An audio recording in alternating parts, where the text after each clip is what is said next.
کسی بھی انسان کی عادات و خصائل کے بارے میں جن لوگوں کو سب سے زیادہ معلومات ہوتی ہیں وہ اس کے خاندان کے افراد یا قریبی رشتہ دار ہوتے ہیں، لیکن بسا اوقات گھر کے ملازمین کو بھی ایک لمبا عرصہ کسی گھر میں گزارنے کے بعد گھر کے افراد اور ان کی عادات کا بخوبی اندازہ ہو جاتا ہے، اور بعض چیزیں تو ایسی ہوتی ہیں جن کا ملازمین کو اندازہ ہو جائے تو وہ ایک طرح سے مالک کسی ملازم یا ملازمہ کے سامنے بلیک میل بھی ہونا شروع ہو جاتا ہے۔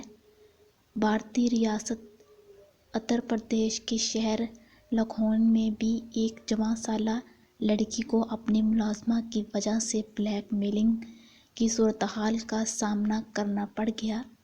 سوشل میڈیا کے ایک صارف پون چڑیانی نے بتایا کہ اس کا ایک دوست حضرت گنج مارکیٹ میں کاسمیٹک کی دکان چلاتا ہے۔ وہ نوجوان ہے اور اسے بناؤ سنگار میں اور لڑکیوں سے دوستیاں کرنے میں بڑی دلچسپی ہے۔ اور اپنے ساتھ پیش آئے واقعے کو خود اس نے ہی مجھے سنایا ہے۔ اس کے پاس کالج کی ایک لڑکی اپنے ملازمہ کے ساتھ آیا کرتی تھی اور دکان پر آتے ہی وہ لڑکی اپنی ملازمہ کو کچھ چیزیں لانے کے بہانے دوسری جگہوں پر بھیج دیا کرتی تھی، اور پھر وہ ملازمہ تقریباً ایک آدھے گھنٹے کے میٹر گشت کے بعد واپس اس دکان پر آتی۔ اس اثناء میں وہ لڑکا اس لڑکی کو دکان کے ملکہ کمرے میں لے جاتا اور دونوں پیار کی پنگیں بڑھانے لگ جاتے۔ ایسا لگ بھگ 6 یا 7 مرتبہ ہوا، جس کے بعد ملازمہ، جس کی عمر 15 یا 16 سال ہوگی، کو شک ہو گیا۔ آخری بار بھی ایسا ہی ہوا۔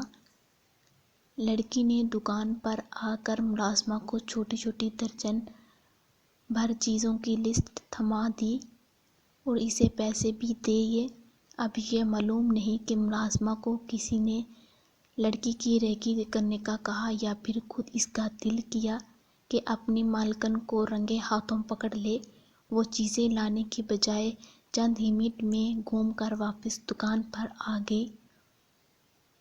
اس نے دیکھا کہ دکاندار اور وہ لڑکا دکان پر نہیں ہے تو وہ دبے پیروں اندر آئی اور جھٹ سے دکان کے اندر موجود ایک دروازہ کھول دیا جہاں نیم روشنی میں اس کے 14 سالہ مالکن اور دکان والے بابو کے ساتھ تقریباً برہنہ حالت میں لگ لپیٹ رہے تھے، اور وہ لڑکا لڑکی کی شرمناک چھیڑ چھاڑ کر رہا تھا۔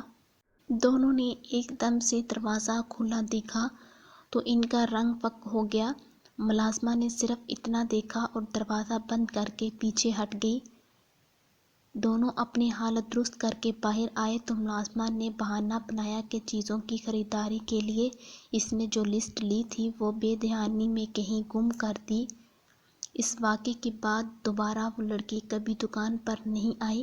البتہ ایک روز کچھ لڑکے دکان پر آئے اور دکانداروں پر لڑکیوں کو چھیڑنے کا الزام لگا کر میرے دوست کو مار پیٹ کر چلے گئے اور سامان کی بھی توڑ پھوڑ کی۔ کیا ملازمہ نے جاتے ہی مالکن کی شکایت کی تھی؟ کیا ملازمہ نے اسے بلیک میل کیا تھا؟ ان سوالوں کی تاحال کوئی وجہ سامنے نہیں آ سکی۔